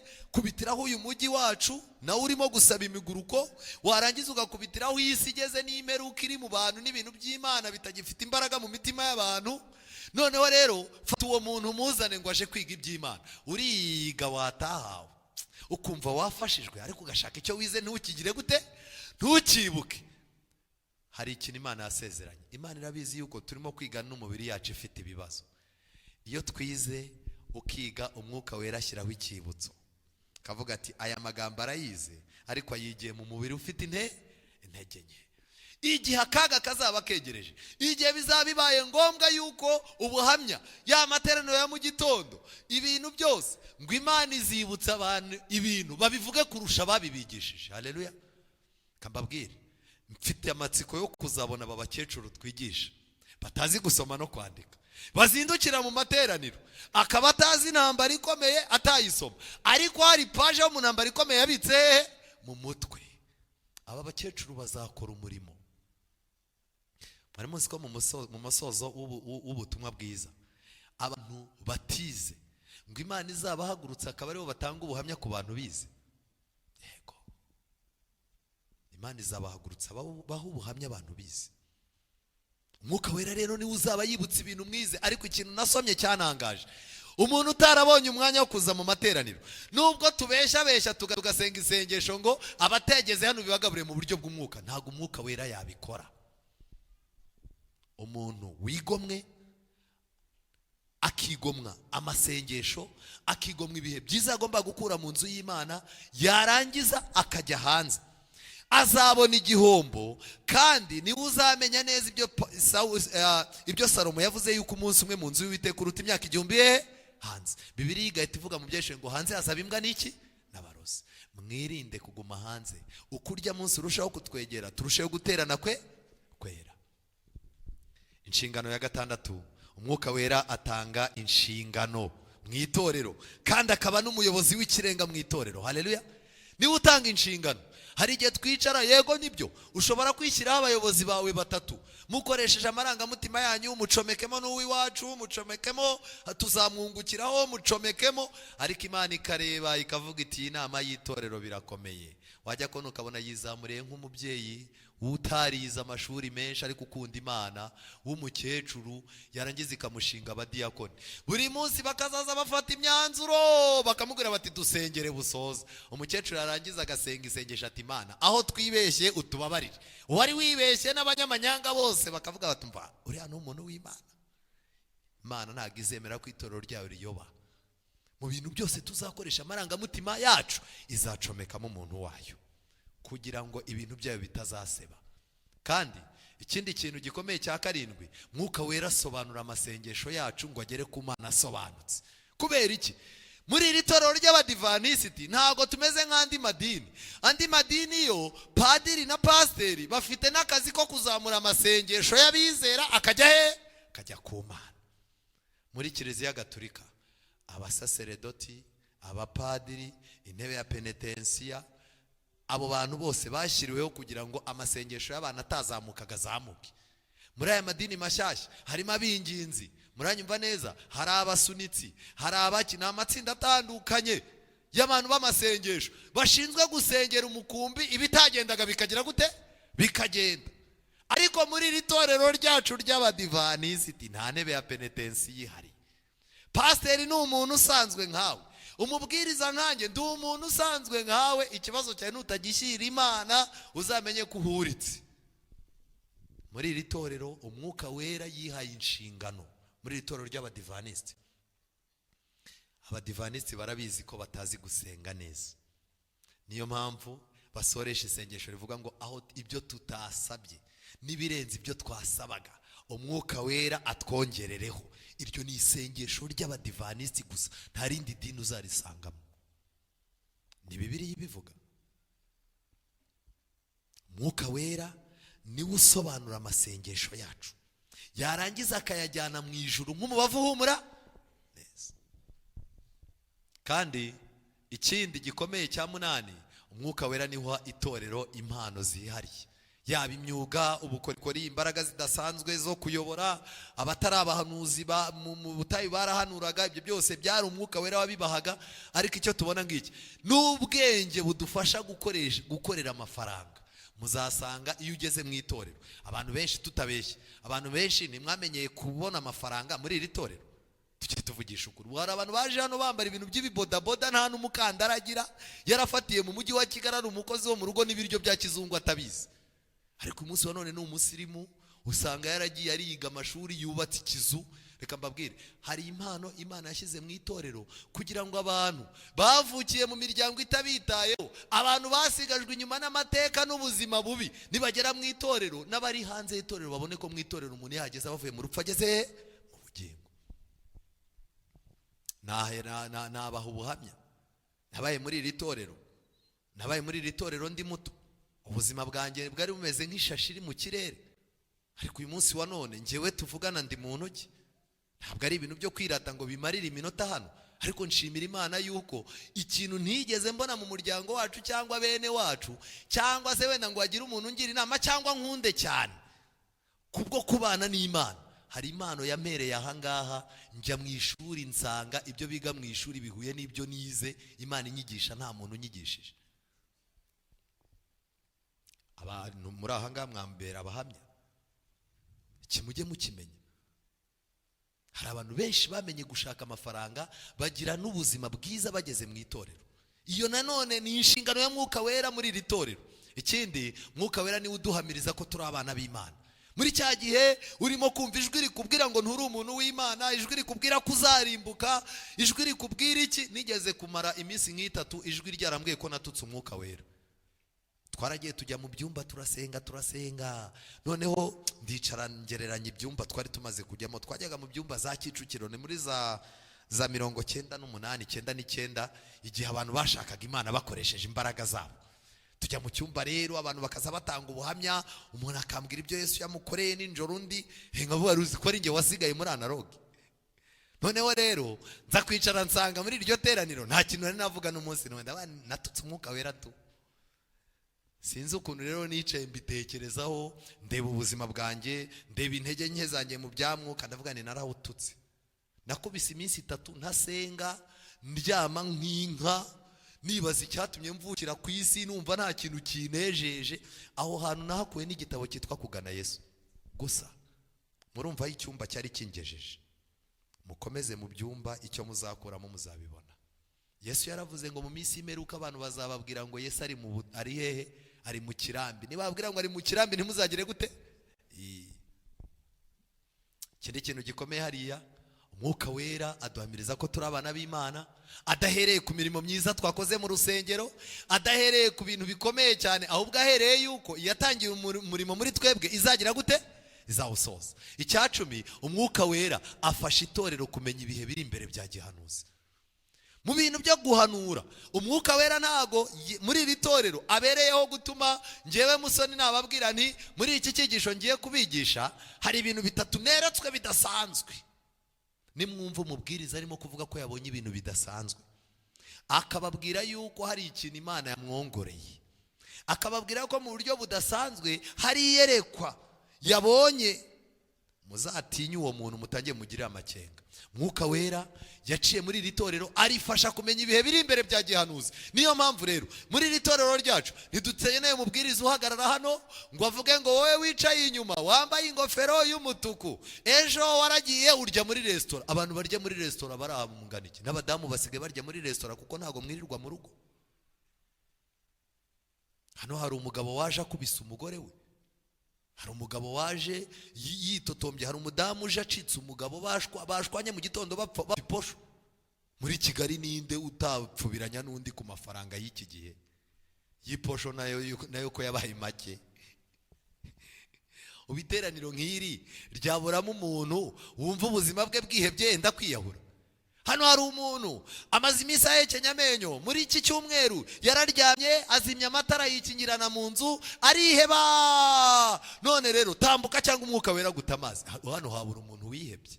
Ubusa habura umukobwa wabenzwe muri uku kwezi cyangwa muri amezi 3. Hari ibintu abadivantisti badakwiye gupfushamo umwanya wabo ubusa. Mwuka Wera yatatanze ibihe kuva uko isi yaremwe kugeza igihe Yesu azagira gute? Kugeza mu ijuru. Nta n'umuntu mu badivantisti dukeneye uzatubwira uko mu ijuru tuzabaho kuko byose biranditse. Kugeza igihe abera bazaba bavuye mu ijuru nyuma y'imyaka 1000 baje hehe? Baje ku isi n'imisozi n'ibiki byose uko filimi izaba imeze birangirana n'igitabo cy'intambara ikomeye. None vizi nkeneye umuntu umbwira ibyo bintu, ntago mbikeneye. Aha rero hari ikibazo gikomeye cyane abantu batari bamenya. Ni gute turi bugerageze guhuza gusenga, Umwuka Wera na Bibiliya? Abantu barimo barashaka gusenga, Mwuka Wera akabamanukira, ariko Bibiliya yegeye ku ruhande. Kandi ntago bizakunda. Ntago bizakunda. Umwuka Wera azaza mu gihe abantu biga ibyanditswe banagize gute? Banasenze. Abadivantisti rero twafashe umwanya wacu tuwumarira muri Bibiliya, umwanya wo gusenga turawugabanya kubera ko tumaze kuba abatekinisiye. Ibintu byacu kubera ubwenge tumaze kugira bigenda neza niyo Mwuka Wera yaba atigeze agira gute? Ahagera. Korali yarepese neza bakaba babitse indirimbo ku madiskete 3, iyo ndirimbo yapfa gupfa. Yapfitese. Umubwiriza yateguye PowerPoint nk'iyi ngiyi. Wavuga ngo ikibwirizwa ageze hagati buri cyo avuga se? Nagira ngo mbabaze.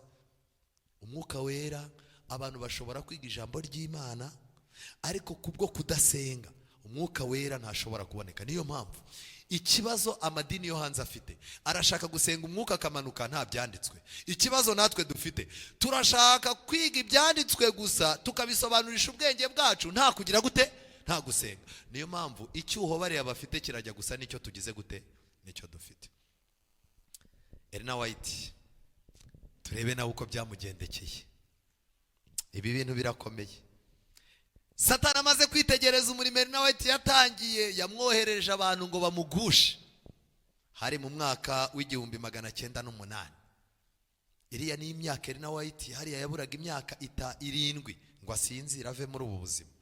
Muri iyo myaka rero y'ubukecuru, muri iyo myaka atangiye kugira intege nkeya kandi arimo gusiganwa n'iminsi kugira ngo ibyo agomba kwandika amayerekwa yose ayashyire mu bitabo kugira ngo asigiye itorero umurage w'ibitabo byitwa umwuka w'ubuhanuzi.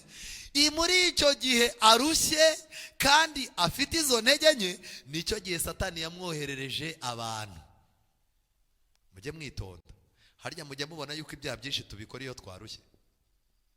Harabibonye iyo warushye kuvuga nabi, iyo warushye abonye ko wivumbura. Hari ku itariki 12 z'ukwa 11 hari ahitwa St. Helena muri California haje umugabo w'umunyabwuzu w'umuki.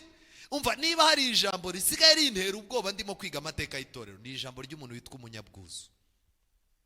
Umunyabwuzu.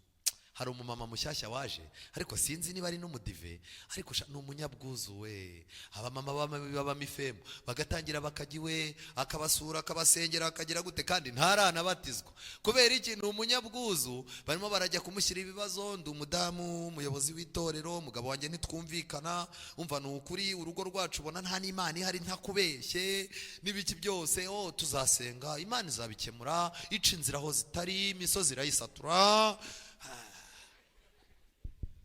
Mwitondera bitwa abanyabwuzu. Nimugoroba twize icyigisho kitwereka imitego y'itorero ikomeye ko hari umutego witwa abanyabwuzu. Umugabo w'umunyabwuzu ari kumwe n'umugore we bashakaga kuvugana na Madamu White, maze bakamubwira ibintu bikomeye byababayeho, bamaranye imyaka hafi 3. Ibyo bikomeye byababayeho bamaranye hafi imyaka 3.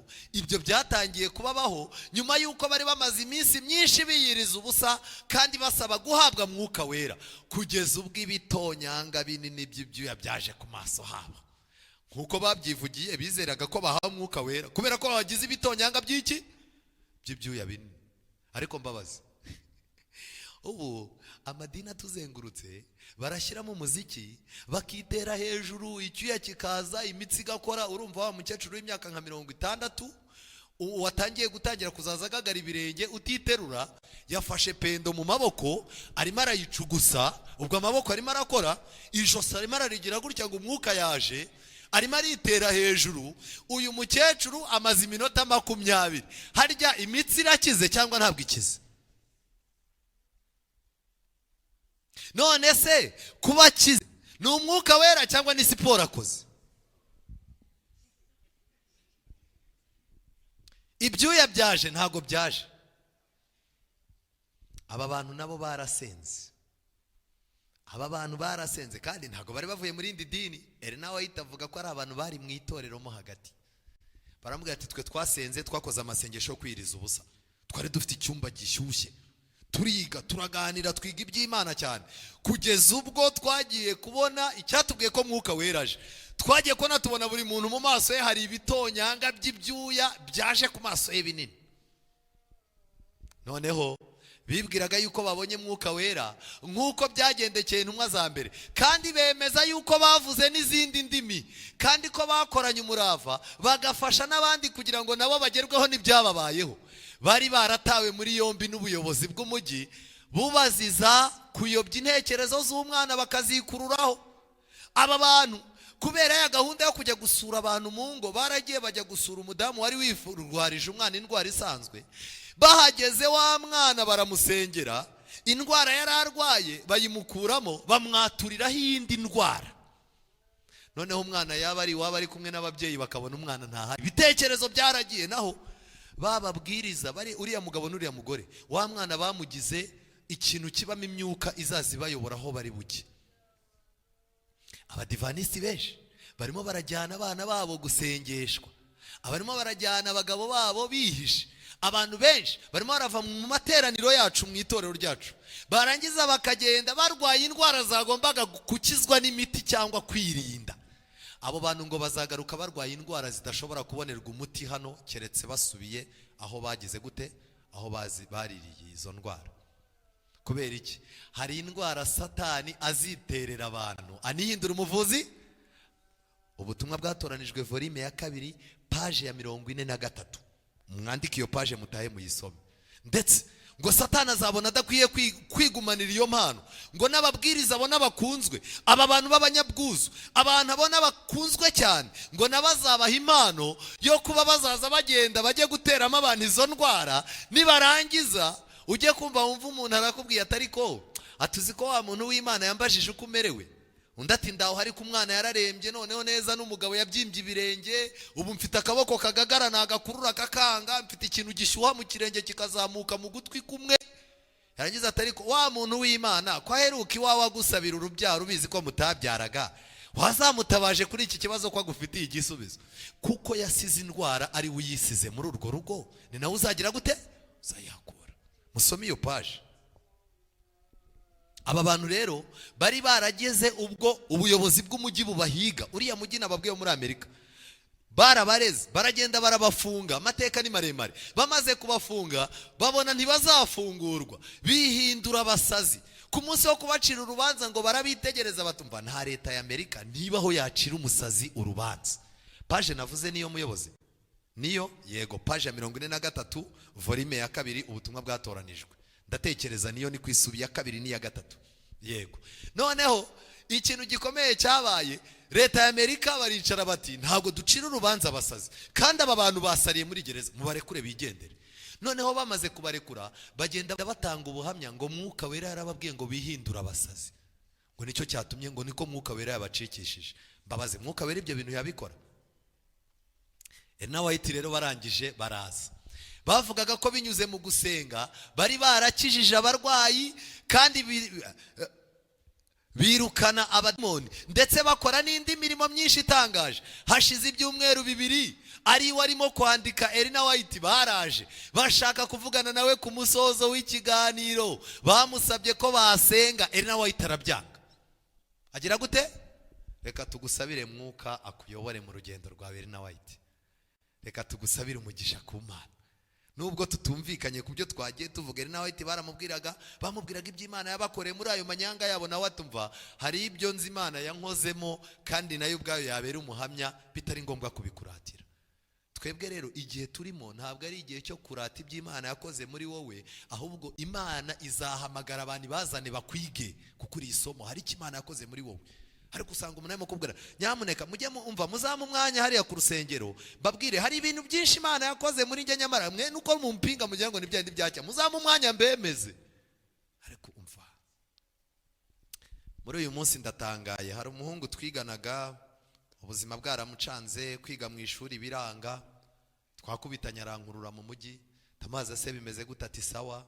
None bimeze gute? Aturanyibuka, ndabanza ndagereranya, ndakwibuka, turaganira umwanya munini, narindi kumwe n'umwizero usengera hano.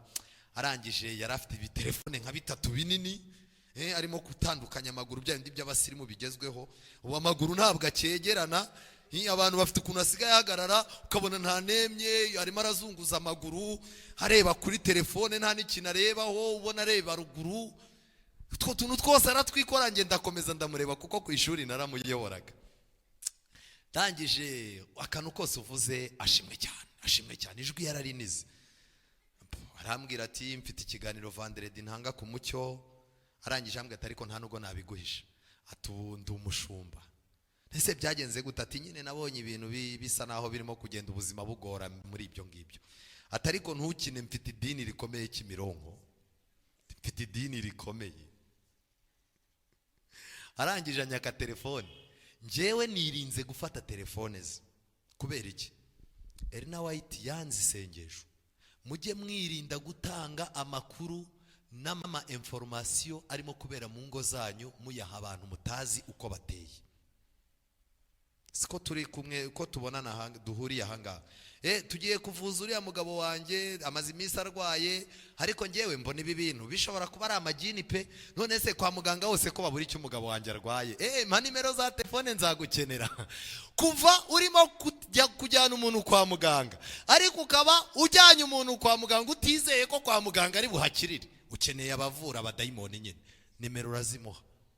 Kandi uzajya kumva umunsi umwe, kuko nimero wazimuhaye nawe izo urazifite, umunsi umwe Satani azagushyira mu bwihebe, ibyanditswe bishire muri wowe, kwizera kugabanuke muri wowe, Satani akwibagiza abandi bana b'Imana bose musengana. Nujya kubumbura telefone uhingukire kuri ya yindi, umuhamagara kubwira ati isaha umpamagariyemo niyo saha Imana nayo yari irimo kumbwira ko ufite ikibazo, tayari urarangiye. Mwitonde. Ena White arangije bambwira ati reka dushime Imana. Ati hoya nimubireke, none se reka tugusengere, reka byuze tugusabira imbaraga za Mwuka Wera udukoreramo, asigara gukomeza mu byo urimo. Reka da, arabaherekeza arabwira ati uru rugo rurimo kwandikirwamo ibitabo by'umukabanuzi ntirukeneye isengesho rivuye mu gasozi. Imana iraha. Imana iramutse itaraha ngaha ngakenera Imana nkuye mu bansuye, nibi bitabo byaba nta Mana igize gute irimo. Murabisoma mu butumwa bwatoranijwe volume ya 2 page 33 na page 34 ibingibi mbabwiye. Twihuta. Ena White ati tuzahura n'abavuga ibinyoma, tuzahura n'abahanuzi b'ibinyoma bazaduka, hazabaho inzozi n'amayerekwa mu badivanisti, kandi noneho by'ibinyoma, inzozi n'amaki amayerekwa.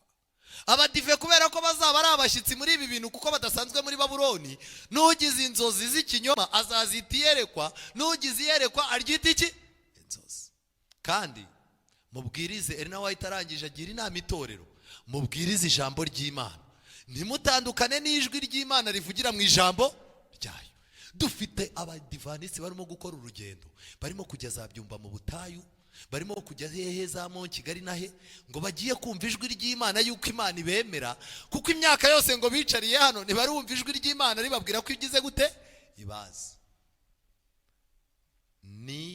Ntimutandukane n'ijwi ry'Imana ririmo kuvugira mu ijambo ryayo.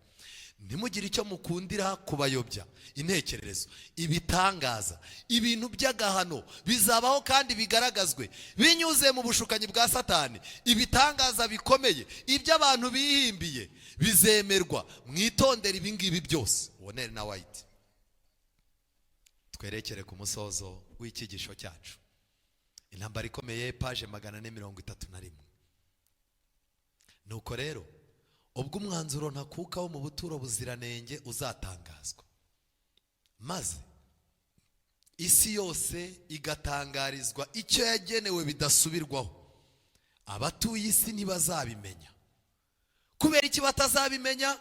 Nuko umwuka wera azaba yarabwiye abantu imico yabo itari myiza, azaba yaragiye yereka abantu ibitagenda neza aciye mu ijambo ry'Imana.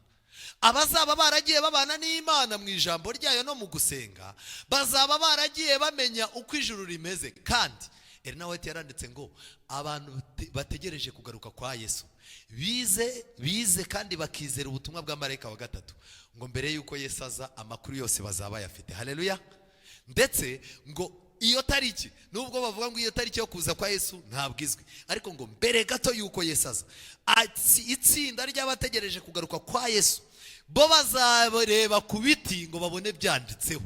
Uri hafi y'amazi azareba amazi abone handitsemo itariki n'igihe n'isaha byo kugaruka kwa Yesu. Nta mudivanisi nyakuru uzayoberwa ko Yesu agiye kugira gute, azayoberwa ko Yesu agiye kuza. Abantu ntibazabimenya. Amadini azakomeza kubabwamo n'abantu bamaze gukurwaho umwuka w'Imana, bitewe nuko umwuka w'Imana yaba ari mu itorero yaba ataririmo, iterambere rirakomeza rikagera gute, rikagenda. Bizageza ubwo mu madini aya yose atuzengurutse umwuka w'Imana azakurwamo, ariko abantu bakomeze babone ibikorwa birakorwa. Umubwiriza wajyaga azana icyuya arimo kubwiriza n'ubundi arakizana. Korari zaririmbaga neza zambaye imikenyero myiza n'umuziki mwiza zirabikomeje. Abazana amafaranga barayazana kandi gahunda nziza ziratangwa. Kandi ngo ababwiriza b'abesikoro bazaza bizeza abantu umutekano udafite aho ukomoka muri buri dini. Biriho ntago biriho. Kandi umuhati wa Satani, uwo mutware w'abadayimoni azabashyiramo kugira ngo basohoze imigambi ye y'ubuhendanyi, uzakomeza gukoreshwa nk'aho bakorera Imana. Umwuka wera numara gukurwa mu madini, umuhati wa Satani uzamanukuza n'ikintu cyitwa courage mu madini. Noneho n'aba bantu barabanebwe bazakoresha ibibaraga byinshi. Abatatangaga amafaranga bazayazana, abatajyaga babona umwanya wo gusoma noneho bazasoma, kuko umwuka w'Imana nahava Satani azagaburira umukumbi kandi awereke yuko ushyushye kuruta uko byari bigize gute, byari bimeze. Umuhati wa Satani uzatuma ibintu bikomeza kugenda. Abantu bazakomeza kuvuga ko beretswe kandi Imana iri kumwe nabo. Ikintu cyambabaje, Yerusalemu mbere yuko irimbuka, mwari muzi yuko abantu bari babizi yuko nta mwuka w'Imana uhari, ariko abatambyi Satani yakomeje kubayobora muri activite. Abantu bagira ngo Imana iracyari muri Yerusalemu kandi Imana yari yarahavuye mu rupfu rwa Yesu. Ikibazo mfite muri mugoroba ni kimwe, tutitaye kuri courage musoni mfite na courage wowe ufite, tutitaye ku buryo urimo kuririmba muri no minsi amaturo utanga 10, ibirundo, tutitaye ku buryo uzinduka mu rusengero, nagira ngo nkubaze, ujye ufata umwanya ukicara ukibaza ngo uyu muhati mpabwa ni imbaraga ya Mwuka Wera ikirimo kunkoresha, cyangwa se Mwuka Wera yatangiye gukurwa muri nge, Satani azana umuhati. Paulo niwe yahereye aravuga ngo ukora umurimo w'Imana agononwa avumwe, kandi abakora umurimo w'Imana bave mu bitagize gute, mu bidatunganye. Paulo azamukira aravuga ngo ndahamya ko Abisirayeli bafite ishyaka ry'Imana ariko ritava hehe, mu bwenge. Iyo umwuka w'Imana uvuye mu muntu, umuntu ashobora gukomeza no kuza ku rusengero, ashobora no gukomeza kuza mu bintu byinshi hano. Elena White umuntu yaramusanze, aya magambo yo ntago nayashyize aha, ariko ari muri iki gitabo ibihamya by'itorero umuzingo wa 2 ku cyigisho cyitwa icyaha cyo gutuka Mwuka Wera. Ni umuntu izina rye banze kurishyiraho kuko ibi bitabo birimo kwandikwa muri no minsi aba bantu bajya kugira mu rwego rwo kugira ngo amakuru y'umuntu abikwe neza, cyane cyane ko umuntu aba afite n'abuzukuru n'igisekuru kimukomokaho, bo ubu basigaye bandika izina wenda pe, ariko mu bitabo byabanje byo mu myaka yabanje izina ry'uyu muntu riba ririmo. Hano rero uyu muntu yaraje abazeri nawe ahita ati yaraje arambaza niba warakoze icyaha urambaza mwene data niba warakoze icyaha kitababarirwa haba muri ubu buzima no mu buzima bundi. Ndagusubiza ko ntacyo mbona na gito kigaragara kuri iyo ngingo yo gutuka Umwuka Wera. Icyaha cyo gutuka Umwuka Wera ni iki? Ni ukwitirira Satani ku bushake bwawe umurimo w'Umwuka Wera. Imana igakora ibintu warangiza ukabona ko ari Satani wabikoze, Umwuka Wera agakora ibintu warangiza ukabona ko ari Satani wabikoze. Tuvuge nk'icyitegererezo, umuntu ashobora kuba yarabaye umuhamya w'umurimo udasanzwe w'Umwuka w'Imana, akaba afite ikimenyetso kigaragaza ko uwo murimo ufitanye isano n'ibyanditswe byera, kandi Umwuka agahamya ko ari uw'Imana, maze nyuma yaho akagwa mu bishuko no mu bwibone no mu gukiranuka kwe bwite, cyangwa agafatwa n'izindi mbaraga mbi, nyuma agatakure imico yose mvajuru igaragaza uwo murimo, akavuga ko bya bindi yari asanzwe azi ko bikomoka ku mbaraga z'Umwuka Wera akabyitirira Satani. Ahubwo ubu ngubu igikorwa abantu baragitangiye cyo kugenda batuka Umwuka Wera. Muri iki gihe umuntu ariyicara ukumva ari kuri radiyo ati abari banzi nitwa kanaka, nasengeraga muri iri torero, nari umuntu wemera ko Imana iriho, nabwirije abantu benshi, nakoze amateraniro aha n'aha, ariko nje kuri radiyo mbasaba ngo bya bintu nababwiraga narababeshyaga, bya bintu Imana ntibaho. Muri ino minsi navumbuye ko Yesu nawe atabaho, kandi nta n'idini ribaho rizima, nta n'umuntu uzajya mu ijuru, kuko ijuru ni ubuzima bwiza bw'aha ku isi. Munyihanganire abankunda, ukomeze muhamagare tuvugane kuri radiyo. Muranyumva uwo muntu kwatura, abantu barimo kwatura ku maradiyo muri ino minsi kuragaragaza yuko abantu benshi Umwuka w'Imana atangiye kubavaho. Ernest White rero yarakomeje arangije ati Imana ikorera mu mutima wa kiremwa muntu ikoresheje Umwuka wayo, kandi iyo abantu bawanze ku bushake bakavuga ko ibikomoka kuri uwo murimo w'Imana bikomoka kuri Satani, abasenya umuyoboro Imana ishobora kuvuganiramo nawe mu guhakana ibigaragara iby'Imana yabahaye. Mwene data, Umwuka arimo arakurarika uyu munsi. Sanga Yesu n'umutima wawe wose, ihane ibyaha byawe, byature imbere y'Imana, ureke gukiranirwa kwawe kose, maze nibwo ushobora kwishingikiriza ku masezerano yose. Bibiliya iravuga ngo nimumpugukire mukizwe mwe abari mu mpera z'isi mwese mwe, kuko ari njye Mana, nta yindi ibaho atari njyewe. Iryo ni ryo rarika ry'umwigisha w'umunyarukundo. Haleluya. Nubona umuntu avuye mu badive ntuzavuge ko yatutse Umwuka Wera, uzabyitondere.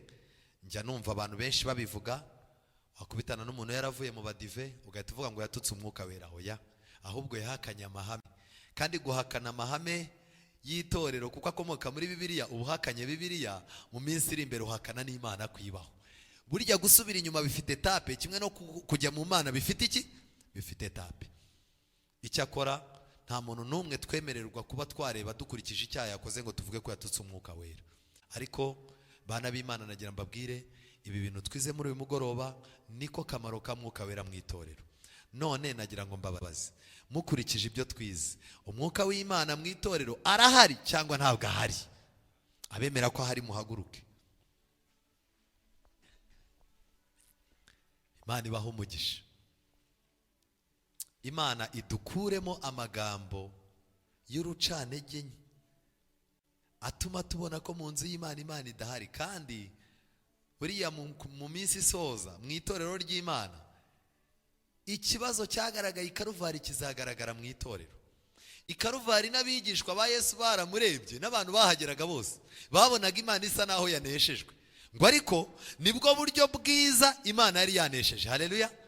Mu gihe abantu bazaba babona itorero ari irinyantege nkeya, nicyo gihe cyiza kizaba kigeze ngo Imana iryambike iki imbaraga, kuko Imana yabwiye Pawulo ngo aho intege nke zawe ziri niho imbaraga zanjye zigira gute.